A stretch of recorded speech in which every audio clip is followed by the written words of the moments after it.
Bismillahirrahmanirrahim. Elhamdülillah ve salatu ve selamu ala seyyidina Resulillah ve ala alihi ve ashabihi ve men valah. Aziz Müslümanlar, Esselamu Aleyküm ve Rahmetullahi ve Berekatuhu.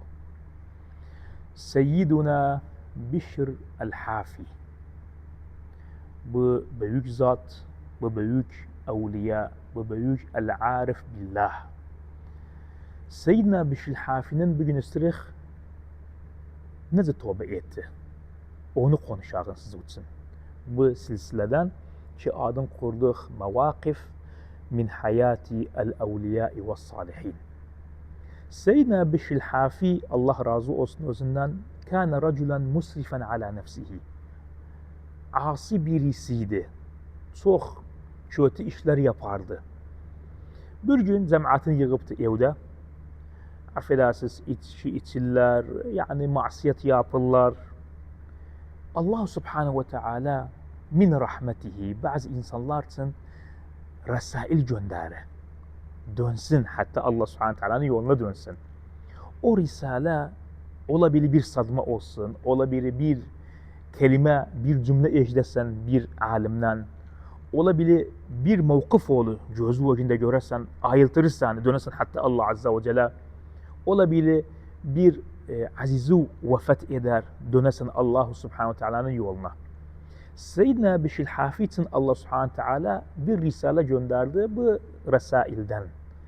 Cezadı, masiye yapırlar evde. Birisi geldi Seyyidina Bişr el-Hafi'nin evine. Kapını çaldı. Çıktı hadimi. Döndü, ne dedi özüne bu adam ki gelipti Seyyidina Bişr el-Hafi'nin evine. Dedi bu Bişr el-Hafi'nin evidir. Bişr'in evidir. Taban Hafi sonradan dediler özüne. Ve ini diyelim size niçin dediler özüne Hafi.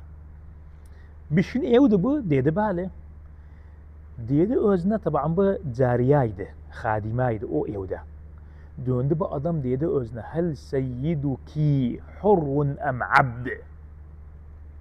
Sanu seyyidu. Bu evin sahabe hurdu yoksa abdti. Döndü ona dedi. Dedi la bel seyyidi hur. Bişr hurdu. Abdaci. Dedi tamam.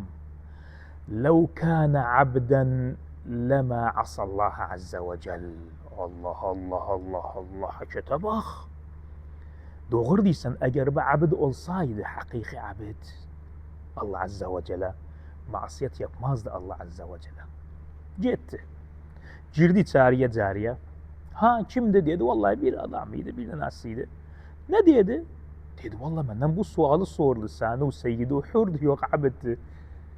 Durdu Seyyidina Bişr. Yok.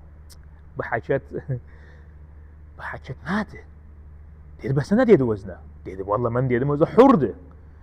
Döndü cevap bana dedi tamam değilsen, eğer bu abd olsa hakiki ubudiyet Allah Azze ve Celle masiyet yapmazdı. Onda ayıldı. Onda döndü dedi yo bel ana abdun bel ana abd. Yo ben daha bugünden böyle abd oldum Allah Subhanahu Teala'ya. Hemen döndü çıktı ayakların. Kaçır bu adamı tapsın. Aktarı tapmadı özünü. Ve huve yasihu bi a'la savtihi bel ana abdun bel ana abd. Abd demek ennehu tahkik edersen o ubudiyatı Allah Subhanahu ve Teala'ya masiyet yapmayasan. Dönersen de masiyet yaptıktan sonra hemen dönersen istiğfar tövbe edersen, dönersen Allah Subhanahu ve Teala'nın yoluna. Ve onun için bu ayakların kaldı. Hafi diyorlar özüne. Ne işi hafi diyorlar özüne? Çünkü ayakların kaldı. Hayatın ayakları getirdi. Döndüler dediler özüne ya Bişir ne için affedersiz ayakkabı girmişsen? Dedi araftu Rabbi ve ana hafi ve seelqahu ve ana hafi. Bize bir hakikat adamlara bak. Ben taarruf edendem dönendem Allah Subhanahu Teala'ya ayaklarınıydım. Ve böyle kallam hatta Allah Azze ve Celle liqasını ederim kıyamete kadar, ölene kadar, vefat edene kadar ben ayaklarını kallam. Ve bu şekilde Seyyidina Bişr el-Hafi tövbe etti. Lazım geldi üzerimizde. Biz de hepimiz bilağın ma'nel ubudiyye tövbe edağın, her zaman dönağın, الله سبحانه وتعالى يا دلار الله سبحانه وتعالى بزي سيدنا بشي الحافيدا حشرية سن في غمبر فان مزن على مآلتن اللهم آمين يا رب العالمين. وصلى الله على سيدنا محمد وعلى آله وأصحابه أجمعين.